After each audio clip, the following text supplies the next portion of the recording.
coisa de mudar de país é um negócio bem esquisito, assim. No início, claro, tem a empolgação, tem a novidade, a gente encontra coisas diferentes, coisas... No início a gente tem um olhar, assim, só para as coisas melhores, né, do que do lugar onde a gente veio, ainda mais vindo de um país de terceiro mundo para um país de primeiro mundo, onde as coisas funcionam, onde é organizado, é rico, é seguro principalmente, né? Que foi um dos motivos que a gente saiu do Brasil, pela falta de segurança. Mas enfim, no início é tudo empolgação e uma necessidade de se organizar, de se estabelecer. Então a vida, tu não tem muito tempo pra pensar, assim, tu vai atropelando e reagindo porque tem coisas que precisam ser feitas, né? Depois de passado esse tempo inicial, no mínimo um ano até tá bem estabelecido, começam os questionamentos, né? Será que eu escolhi o lugar ideal? A gente começa a perceber as coisas, não só mais as positivas, mas as negativas também. Tem algum outro lugar daqui que seja melhor, que atenda mais critérios da nossa necessidade de vida?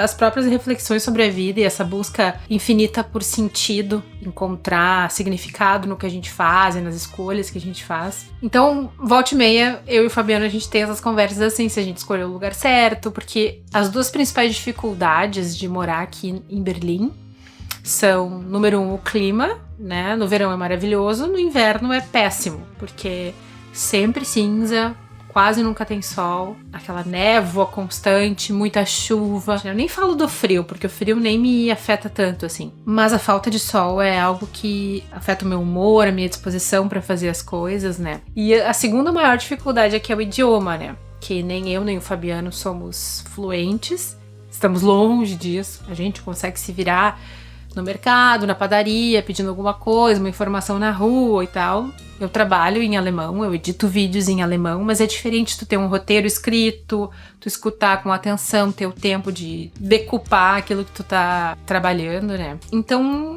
vira e mexe a gente tá falando sobre isso, né? Existe algum lugar que atenderia, né, essas duas faltas, que teria sol e que teria o idioma que a gente soubesse falar?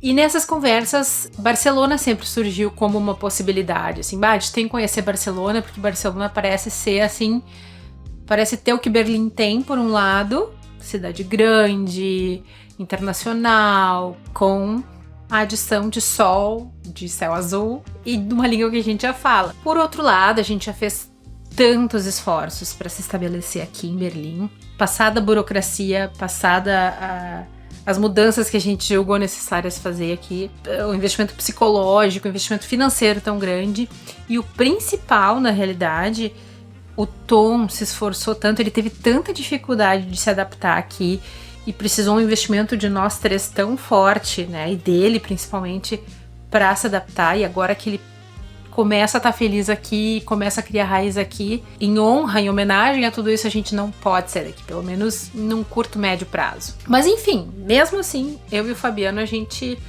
volta e meia entretém essa possibilidade, assim, e se fosse outro lugar, pra onde seria? E recentemente a gente teve a oportunidade de conhecer Barcelona. Na verdade, a gente acabou de voltar da viagem pra Espanha. O Fabiano validou, na verdade, o diploma médico dele na Espanha, e ele precisava atender um agendamento lá para entregar a documentação, se inscrever no colégio de médicos. O agendamento dele era em Valência, mas a gente aproveitou e foi cinco dias antes do agendamento dele para conhecer Barcelona. Então a gente alugou um Airbnb, primeiramente parecia ser bem ajeitadinho, bem perto dos pontos turísticos que a gente tinha planejado visitar. Na verdade ele parecia ser bem melhor do que ele era, assim, depois de um ou 2 dias lá a gente constatou, assim, que tinha umas sujeirinhas escondidas, que a água quente do chuveiro terminava rápido, tinha que tomar um banho muito rápido, para a seguinte pessoa não ter que tomar banho gelado, como aconteceu comigo no primeiro dia. Mas enfim, faz parte do viajar. E aí a gente conheceu vários pontos turísticos, né? Por exemplo, a Sagrada Família. E lá a gente tá construindo 150 anos que ainda não terminaram. É a famosa basílica projetada por Gaudí. A gente também foi no Palácio Güell, que também foi projetado pelo Gaudí, uma das primeiras obras dele. E, na verdade, a gente foi nesse palácio porque o Fabiano comprou errado os tickets. A gente estava tentando conseguir tickets para o Parque Güell. E aí, quando a gente olhou os tickets, era para o Palácio Güell. Fomos igual, valeu a pena, foi bem legal. A gente foi também no Museu do Picasso, que valeu muito a pena. A gente também andou de bondinho. Andamos numa roda gigante que tinha ali também, que eu me caguei de medo. E a gente foi também até Barceloneta, que é a praia que tem ali, que foi super legal, assim, caminhar no sol, ver céu azul. A gente visitou familiares do Fabiano, que moram em Barcelona, que tem 2 crianças, e foi bem legal constatar, assim, o quanto o Tom cresceu. E foi interessante ver ele, assim, conhecendo pessoas novas e como é que ele desenvolveu isso. Então, assim, Barcelona foi legal, mas eu confesso que teve uma decepção, assim.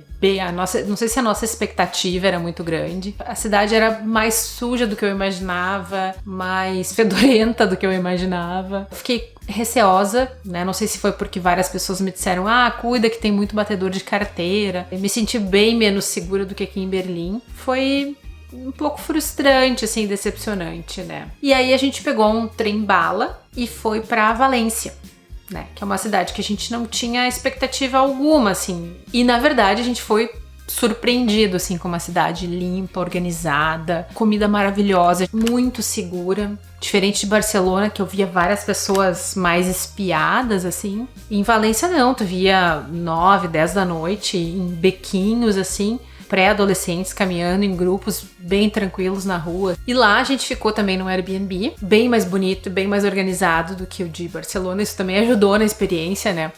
Era um lugar novinho, então foi super gostoso ficar lá, com tudo cheirosinho, limpinho, organizado, né? Isso também ajudou bastante na nossa experiência positiva. A gente ficou bem em frente à Cidade das Artes e Ciências, que é um lugar que é um complexo gigantesco, que tem museu, que tem centros de coisas culturais, música, enfim, o negócio, o projeto arquitetônico é gigante, maravilhoso, lindíssimo, futurista. E desde a nossa chegada, eu percebi a beleza das árvores de bergamota, né, pelas né, beirando, assim, encosteando as ruas dentro do parque também.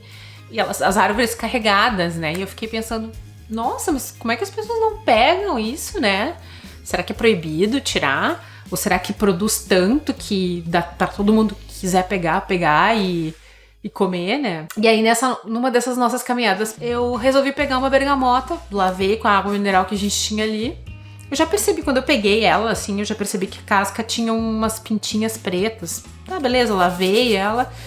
E aí comecei a descascar. Casca grossa, assim, bem grossa, e os gomos de dentro meio que se desfazendo. E nisso que eu tava descascando, passou um grupo de pessoas assim me olhando como se eu fosse de outro mundo, né? E aí as pessoas foram se afastando e me olhando, assim, tipo, essa maluca vai provar isso aí. E eu disse pro Fabiano, eu acho que não pode. Ou não pode provar, ou tem alguma coisa muito errada, ou não é comestível, né? E aí a gente pesquisou. No site da cidade dizia que não são próprias para consumo, porque a casca delas absorve muito da poluição e que elas têm um gosto mega amargo, assim. Então, ainda bem que eu nem provei, né? Bom, e aí o Fabiano foi no agendamento dele, faltou um documento que a gente já imaginava que faltaria. É um original que vinha do Brasil e atrasou a chegada do documento aqui em Berlim. Ele foi no agendamento, deixou a coisa meio encaminhada lá, mas vai precisar voltar. Enfim, e aí a gente visitou amigos queridos que moram lá, que também têm 2 filhos. Eles moravam em Berlim também, se mudaram pra lá faz um ano. E aí foi legal ouvir também como é que foi sair daqui, como é que foi se mudar. Estão muito felizes lá. A experiência foi muito positiva e ficou de fato marcada como uma cidade, assim, se um dia a gente se mudasse de Berlim, seria uma forte candidata, né, pra nossa escolha. Só que, falando isso de uma forma muito distante, não tem plano algum. Mas o Tom, ouvindo a gente falar, percebendo a nossa empolgação com a cidade e os comentários que a gente fazia sobre o clima, sobre como é bom ler as placas e entender tudo que está escrito, como é bom chegar espontaneamente, expressar uma opinião ou pedir alguma coisa, ser capaz de fazer isso com autenticidade, com espontaneidade, ouvir a resposta, entender plenamente o que foi falado. Então isso é muito bom, tu conseguir te comunicar, entender, ser entendido, né? E aí o Tom largou assim, pessoal, minha casa é Berlim e o Brasil. Se a gente um dia se mudar da Alemanha, eu quero voltar pro Brasil. Não tem sentido a gente se mudar para outro lugar que não seja pro Brasil. E bem, ele tem um ponto, né? Porque foi muito difícil para ele a vinda, a gente sair do Brasil durante a pandemia, passar pela Suíça, passar pela Itália, morar 6 meses lá, mudar pra cá, que muda a língua, muda tudo. Uma hora dessas eu faço um vídeo contando o porquê a gente veio pra cá e as coisas pelas quais a gente passou até chegar aqui, né? Mas pro Tom foi brutal, assim. Então agora que a vida dele tá estável, ele tá feliz, né? Pra ele não faz sentido sair daqui, a não ser que seja pra voltar pro Brasil, que é o que mora no coração dele, né? Que é onde tá a família dele, as pessoas que ele ama. Então a gente entendeu, olha, independente da nossa vontade, se é que um dia ela chegaria nessa vontade de se mudar daqui, a gente precisa honrar os esforços do Tom e entender que pra ele é muito importante criar raiz, permanecer, ter estabilidade, né?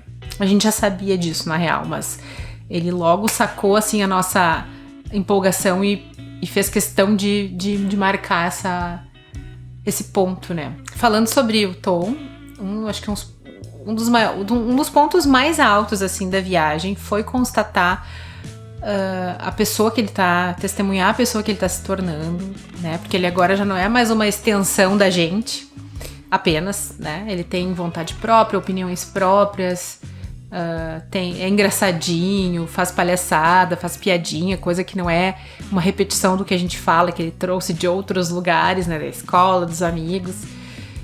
Muito bonito ver esse ser humano desabrochando, assim. E aí, voltando para Berlim, foi muito interessante a forma que a gente se sentiu chegando aqui. Claro, no último dia ou dois a gente já não via mais a hora de voltar, cansado de estar longe de casa, né, de não ter as nossas coisas, os nossos ingredientes para cozinhar, o cheiro da nossa casa, a limpeza da nossa casa, sabe? Aquelas coisas assim que só tem o nosso colchão, o nosso travesseiro. Mas chegando aqui a gente teve uma sensação, pelo menos eu, assim, meu coração se sentiu em casa. E foi bem impactante perceber isso, assim. Claro, não sei se foi se esse sentimento não foi favorecido pelo comentário do Tom lá, né, sobre permanecer em Berlim. Mas foi um sentimento bem autêntico, né? Não foi algo que eu quis me convencer disso, assim. Foi real, assim. Eu cheguei e me senti dessa forma. O coração... cheguei em casa...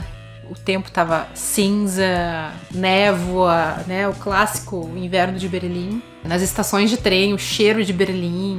Mesmo no que tem de sujeira e desorganização, ainda assim é a sujeira daqui, é a sujeira do meu lugar, sabe? Tipo, a minha casa é desorganizada, mas é a minha casa, sabe? E foi muito legal voltar e me sentir assim, entendendo que eu também, sem perceber, tô criando raízes aqui e sentindo que aqui é a minha casa. Ouvir o idioma alemão, ainda que eu não entenda tudo que tá sendo falado, também me deu um calorzinho no coração. Então, sabe, foi bem interessante essa viagem para poder fazer essas comparações, derrubar uma série de expectativas, perceber que eu tô me sentindo em casa aqui, encontrando de alguma forma o meu espaço aqui, né? Uma cidade que nos proporcionou tanto desenvolvimento e tanto crescimento. Tem até uma poesia nessa dor, né?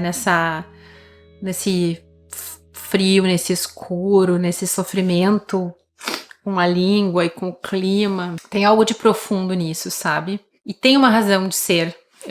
Tanto eu quanto o Fabiano, a gente sente, assim, que a gente tem que estar aqui nesse momento. Então a gente volta bem feliz, com o coração assim cheio de satisfação e de alegria pelo lugar onde a gente mora. E outra coisa que foi muito legal foi que pela primeira vez a gente volta de férias com 4 dias praticamente de folga antes de ter que começar a nossa rotina de trabalho, de escola, né?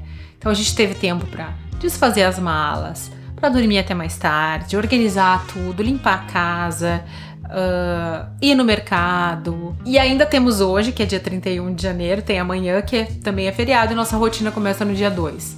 Uma nota mental para uma viagem futura. Às vezes a gente quer aproveitar assim, o lugar para onde a gente vai até o limite, mas é muito importante ter as férias das férias, né? Que é chegar em casa e ter esses momentos assim para poder se organizar e vou botar o pé no chão de novo e aí começar a rotina com mais tranquilidade, né? É isso, feliz ano novo!